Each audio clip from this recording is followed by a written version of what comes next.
Quem é este homem? Que homem é este? Foi a pergunta que ecoou do barco sobre o mar. Os discípulos ficaram admirados quando Jesus parou o vento. Quando ele disse ao mar, aquieta-te. E os discípulos não tinham noção de quem é que estava no barco deles. Eles eram os apóstolos de Jesus. E eles já haviam presenciado Jesus transformar água em vinho. Já haviam visto Jesus multiplicar os pães. Já haviam testemunhado de Jesus realizar a pesca maravilhosa. Isso já é por si só muito bom. Mas essas coisas que alimentam a barriga, muitas vezes nos fazem perder a noção de que Jesus está muito além disto. E o século 21 tem sido marcado por uma adoração em favor daquilo que Deus pode nos dar. E os discípulos, Jesus disse, entrem no barco. Eles entraram no barco. E quando eles estavam dentro do barco, eu acredito que propositalmente, Jesus vai permitir uma realidade para que eles possam entender que eles não deveriam seguir Jesus porque ele havia transformado a água em vinho, e nem porque havia multiplicado os pães, e nem porque havia realizado uma pesca maravilhosa. Eles precisavam, e nós também, eles precisavam entender que Jesus estava muito além de um multiplicador de pães, ou de um pescador extraordinário, ou de um químico capaz de transformar a água em vinho. A nossa relação com Deus transcende aquilo que Deus é capaz de nos dar, ou aquilo que Ele pode nos dar. Devemos buscá-lo numa dimensão totalmente diferente. A mulher samaritana, ela está ali no poço, Jesus se aproxima dela e ela diz, este é o lugar de adoração, nosso Pai, os nossos pais adoraram sempre neste lugar, e o próprio Jacó bebeu água desse poço, como se Jacó beber água do poço transformasse o lugar em lugar de adoração. 2000 anos se passaram, e muitas pessoas estão motivadas de modo errado ou errôneo quanto à adoração. Estão adorando por questões que não são fundamentais para a adoração. Vocês dizem que o lugar de adoração é em Jerusalém, disse a mulher samaritana, mas nossos pais nos ensinaram que a adoração é neste lugar, porque Jacó bebeu água desse poço. E Jesus vai dizer a ela, mulher, nem em Jerusalém, nem neste poço, é chegada a hora em que os verdadeiros adoradores adorarão o Pai em espírito e em verdade. Porque os tais adoradores são eles que Deus está procurando. Vocês não vão adorar por causa do lugar, não vão adorar por causa da história, Jerusalém, não vão adorar por causa de uma pessoa, um pregador. Vocês vão adorar porque vocês serão adoradores que Deus está procurando, adoradores de verdade. E quem é este homem? Ou que homem é este? Os discípulos estão ali. Eles não conseguem entender. Está dentro do barco deles alguém capaz de parar o vento, e eles não tinham noção que ele tinha esse poder. Está dentro do barco deles alguém que é capaz de parar o mar e o vento lhe obedecerem, mas eles não tinham esse poder. Por isso surge essa pergunta. Quando, alguns meses atrás, estava lendo esse texto, convoquei algumas pessoas da igreja, alguns pregadores, e começamos a conversar. Será que nós temos noção, a igreja do século 21 tem noção de quem é Jesus? Será que nós nos distanciamos tanto que perdemos a noção e nós nos reunimos, nós cantamos, nós recolhemos ofertas, nós fazemos obra social, mas nós perdemos a noção de quem é Jesus? Há um escritor no início do século 20, por volta de 1920, chamado Rudolf Bultmann. Ele fala sobre a história, colocou tanta coisa em cima de Jesus que nós perdemos a visão do verdadeiro Jesus. E olha que ele estava lá no início do século 20. O que diria Rudolf Bultmann hoje? Paulo escreve um texto aos Colossenses que eu gostaria de ler para os irmãos. Carta de Paulo à igreja que está em Colossos. Ele escreve a partir do versículo de número 3. Eu estou usando a Bíblia NAA. Estou dizendo isso por causa do estúdio, que eles separam conforme a indicação, quando eles têm lá. Colossenses capítulo 1, versículo de número 3, diz assim: Damos sempre graças a Deus, Pai de nosso Senhor Jesus Cristo, quando oramos por vocês. Desde que ouvimos da fé que vocês têm em Cristo Jesus e do amor que vocês têm por todos os santos, por causa da esperança que está guardada para vocês nos céus. Desta esperança vocês ouviram falar anteriormente por meio da palavra da verdade do Evangelho, que chegou até vocês. Esse Evangelho está produzindo fruto e crescendo em todo o mundo, assim como acontece entre vocês, desde o dia em que vocês ouviram e entenderam a graça de Deus na verdade. Isso vocês aprenderam de Epáfras, nosso amado conservo, em relação a vocês, fiel ministro de Cristo, o qual também nos contou do amor que vocês têm no Espírito. Por esta razão, também nós, desde o dia que soubemos disso, não deixamos de orar por vocês e de pedir que transbordem do pleno conhecimento da vontade de Deus em toda sabedoria e entendimento espiritual. Dessa maneira, poderão viver de modo digno do Senhor, para o seu inteiro agrado, frutificando em toda boa obra e crescendo no conhecimento de Deus.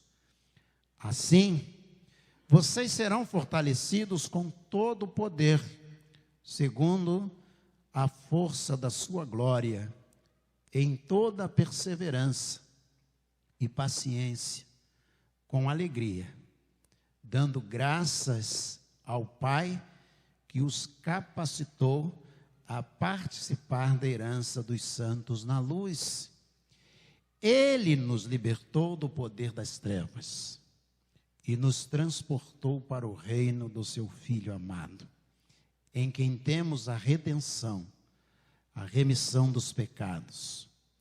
Ele é a imagem do Deus invisível, o primogênito de toda a criação, pois nele foram criadas todas as coisas nos céus e sobre a terra, as visíveis e as invisíveis, sejam tronos, sejam soberanias, quer principados, quer potestades. Tudo foi criado por ele, por meio dele e para ele. Ele é antes de todas as coisas. Nele, Jesus Cristo, tudo subsiste. Ele é a cabeça do corpo, que é a igreja. Ele é o princípio, o primogênito dentre os mortos, para ter a primazia em todas as coisas, porque Deus achou por bem que nele residisse toda a plenitude que, havendo feito a paz pelo sangue da sua cruz, por meio dele, Deus reconciliasse consigo mesmo todas as coisas, quer sobre a terra, quer nos céus. E vocês, que no passado eram estranhos e inimigos no entendimento pelas obras más que praticavam, agora, porém, ele os reconciliou no corpo da sua carne, mediante a sua morte, para apresentá-los diante dele santos, inculpáveis e irrepreensíveis. Se é que vocês permanecem na fé, alicerçados e firmes, não deixando afastar da esperança do evangelho que vocês ouviram e que foi pregado a toda criatura debaixo do céu, e do qual eu, Paulo, me tornei ministro. Senhor, abençoa o nosso coração com a tua palavra. É o que nós te pedimos em nome de Jesus. Amém. O apóstolo Paulo e o apóstolo Pedro concordam acerca de Jesus, de dizer que quem é esse homem? E quando vão escrever, eles concordam no versículo de número 18, ele é a cabeça da igreja. Por que a cabeça da igreja? Jesus chama os discípulos a partir do capítulo 26 de Mateus, e ele vai orientar até o 18, e ele vai fazer uma pergunta a eles, dizendo assim: quem vocês estão dizendo por aí? As pessoas estão dizendo, quem elas estão dizendo que eu sou? E aí uns dizem que tu és Jeremias, outros dizem que tu és Elias, outros dizem que tu és um profeta, e até quem diga que tu és João Batista que ressuscitou dentre os mortos. Eles não entenderam nada. E aí Jesus olha para eles e diz: e vocês que estão comigo, quem vocês estão dizendo que eu sou? O apóstolo se aproxima de Jesus, ele olha para Jesus e diz: tu és o Cristo, o Filho de Deus. Também te digo, disse Jesus, que tu és Pedro, e sobre esta pedra, sobre esta afirmação, sobre esta declaração de que sou o Filho de Deus, diz: eu vou edificar a minha, vou repetir, a minha igreja. O apóstolo Paulo entende essa declaração de Jesus com uma claridade inequívoca. A minha igreja, ele diz, Jesus é a cabeça da igreja. É ele o cabeça, é ele quem conduz a igreja, nós somos o corpo. Não importa a parte do corpo que façamos, parte que pertençamos, mas nós todos, a começar pelo pastor, pelos diáconos, pelos ministros, todos nós fazemos parte do corpo. E qual é a importância do apóstolo Pedro e também do apóstolo Paulo, por inúmeras vezes, afirmarem, alegarem que Jesus é a cabeça? Ele está dizendo neste capítulo 1 que a igreja foi preparada, experimentada de um conhecimento do reino de Deus através do próprio Cristo Jesus, o nosso Senhor. É a igreja quem comanda todo o movimento do corpo. Vou repetir, é a cabeça, digo, que comanda todo o movimento do corpo.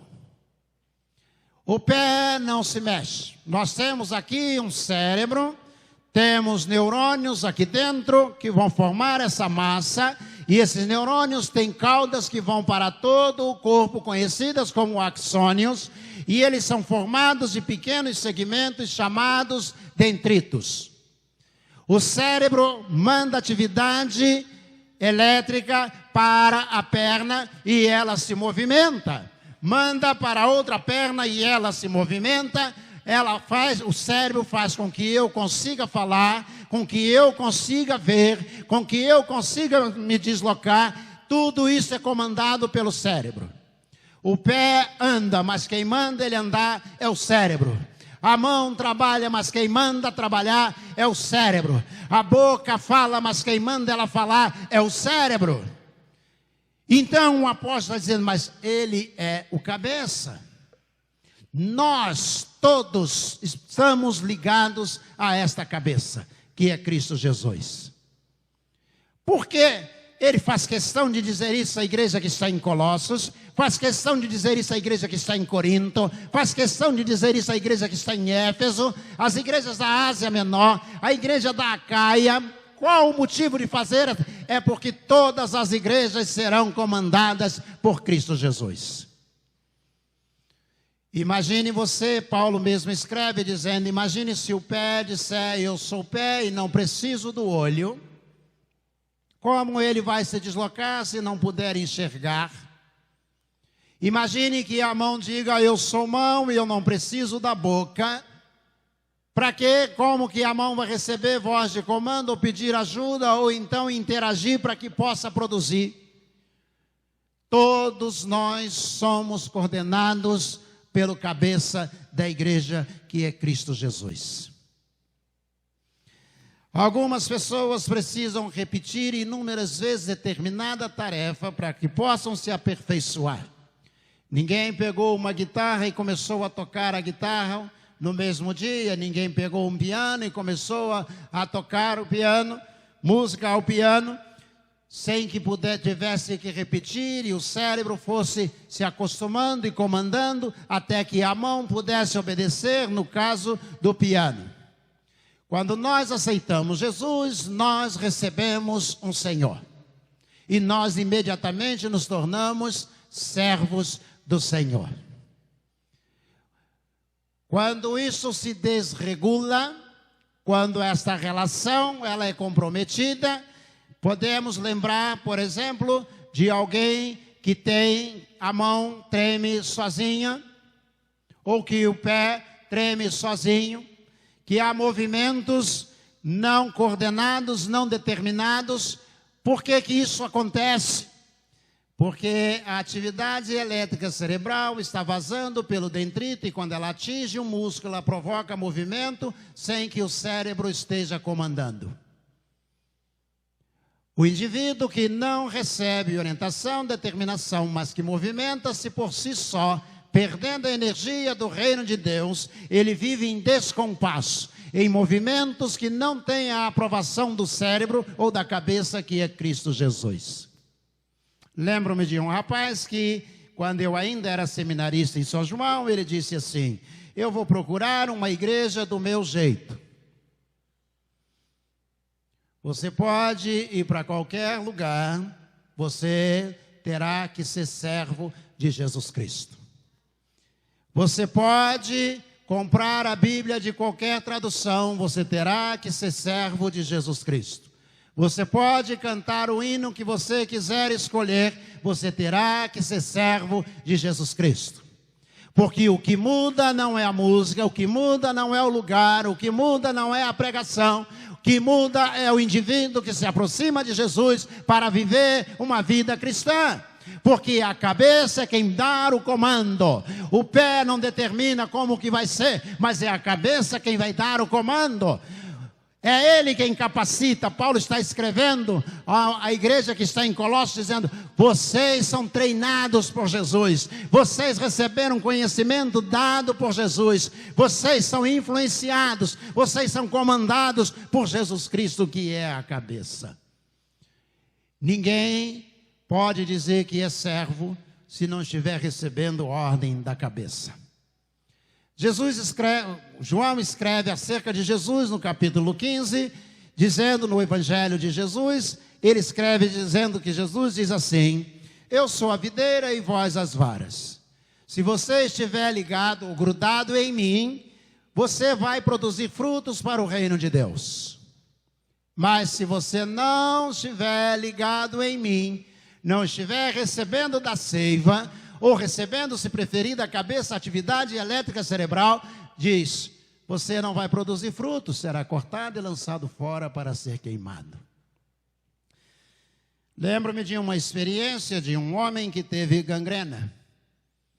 E começou por um dedo, e ele foi ao médico, ele me procurou, ele era marido de uma senhora da igreja, e ele me procurou, eu era ainda muito jovem, pastor da primeira de Cabo Frio, e ele disse, pastor, eu estou com um problema, porque o meu dedo mindinho do dedo do pé está apodrecendo, do pé esquerdo.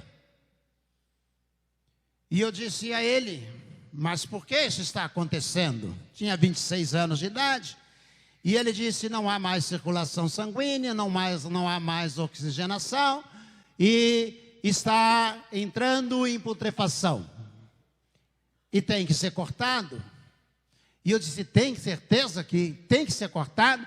E ele disse: tem, para não estragar o corpo todo. E ele foi para o hospital. E ele cortou o dedo mindinho e continuou. E ele cortou os dedos do pé, a metade do pé, o pé, a metade da perna, abaixo do joelho. E continuou. E ele morreu. Eu voltei para a igreja, no dia do sepultamento dele. Eu voltei para a igreja, entrei no gabinete pastoral. E eu fiquei ali pensando em tudo aquilo que havia vivido, eu o havia acompanhado o tempo todo. E eu fiquei pensando e eu disse: eu também sou assim na vida espiritual. Jesus disse: se você estiver ligado em mim e você não produzir frutos, vamos pensar aqui, para a oxigenação, para a circulação, ou seja, se preferir, numa linguagem espiritual, para a manifestação do Espírito Santo de Deus, para as bênçãos de Deus sobre a minha vida. E nada, certamente, eu conseguirei produzir. Você pode dizer para mim: pastor, eu não concordo. E eu digo para você: não estou nem aí, porque quem disse isso foi Jesus. Em João capítulo 15, versículo 5, ele diz: porque sem mim, alguém pode completar? Nada podeis fazer, disse ele. Se você não estiver ligado em mim, eu não alimentar você, se eu não abençoar você, se eu não conduzir você, ele diz: nada você pode fazer. Nada você pode realizar. O problema daquele homem, eu percebi que no campo espiritual era o meu problema também. Se eu permitir, tem que ser cortado e lançado fora, porque não há utilidade alguma. O Brasil, a lei permite que você, se cortarem, por exemplo, uma perna sua no hospital, você pode pedir a perna. Para quê? Para enterrar. A lei diz que o hospital tem a responsabilidade de incinerar a parte que foi retirada do seu corpo, amputada. Mas você tem direito de pedir e dizer: eu quero fazer o sepultamento da minha perna. Eu não, tá? Estou só dando exemplo. Eu quero fazer o sepultamento da minha perna. A lei garante a você esse direito. Você vai comprar um caixão infantil, colocar a perna, comprar uma muleta, é claro, e você vai lá, acompanhando a perna, a família toda acompanhando a perna dentro do caixão. Mas por que vai cortar? Porque ela não está ligada ao cérebro. Ela não recebe comandos do cérebro. Crente que não obedece ao cérebro não pertence ao corpo de Cristo. Não é obedecer o pastor. O pastor também tem que obedecer a cabeça que é Cristo. Crente que quer fazer do seu jeito, a sua maneira, que acha que encontrou um caminho, sabe o que vai acontecer? Virão as reações orgânicas. Quando há um desequilíbrio nessa relação corpo e cérebro, há um descompasso psíquico, começam a aparecer as reações orgânicas que nós chamamos de enfermidades. Talvez por isso tanta gente, muitas vezes, porque está vivendo em descompasso com a cabeça que é Cristo, muitas igrejas enfermas, muitas famílias enfermas, muitas pessoas, muita liderança enferma, porque há um descompasso entre a ordem do cérebro e o movimento do membro. Quem é este homem? Paulo está dizendo: ele é o cabeça da igreja. Mas por que ele é o cabeça? Porque ele disse, eu vou instituir a minha igreja. E aí Paulo diz, ainda no capítulo 3 que nós lemos, sendo ele o próprio Deus. Eu já disse que gosto da declaração de Tomé. Quando Jesus pergunta ao apóstolo Pedro assim, quem vocês estão dizendo que eu sou? O apóstolo Pedro olha para ele e diz assim, tu és o Cristo, o Filho de Deus. Mas Tomé não. Tomé falta ao primeiro culto depois da ressurreição. E aí os discípulos saem da casa, encontram Tomé e dizem, Tomé, nós reunimos hoje. E você não imagina quem apareceu. Jesus tinha morrido, foi crucificado, colocado o corpo na caverna. E aí Tomé olhou e disse, quem? Jesus. Nós estávamos reunidos a portas fechadas e ele apareceu. Tomé olhou para eles e disse, se eu não vir as marcas nas mãos dele, e eu não colocar a mão, não foi aqui embaixo, foi aqui em cima, porque o soldado romano trazia lança e ele furava assim não dá para chegar até o coração, ele furava nessa posição, segundo Pierre Barbet, um escritor, um cirurgião francês, ele foi furado assim, para que a lança chegasse até o coração, para saber se a pessoa tinha morrido, que se não tivesse morrido ia morrer. E ele Tomé disse, se eu não vir as marcas nas mãos, se eu não colocar a mão onde a lança entrou, de maneira nenhuma eu crerei. Semana seguinte eles estão reunidos, Jesus aparece de novo, vai direto a Tomé, até Tomé e diz assim, Tomé, coloca as suas mãos aqui, pode olhar. Põe tua mão onde eu fui furado pela espada, pela lança, pode colocar a mão aqui. Quando Jesus diz isso, Tomé olha para ele e diz assim, faz a declaração mais fantástica do Novo Testamento. Senhor meu e Deus meu. Tomé está olhando para Jesus e dizendo, você é Deus, misericórdia, eu estou em pé diante de Deus.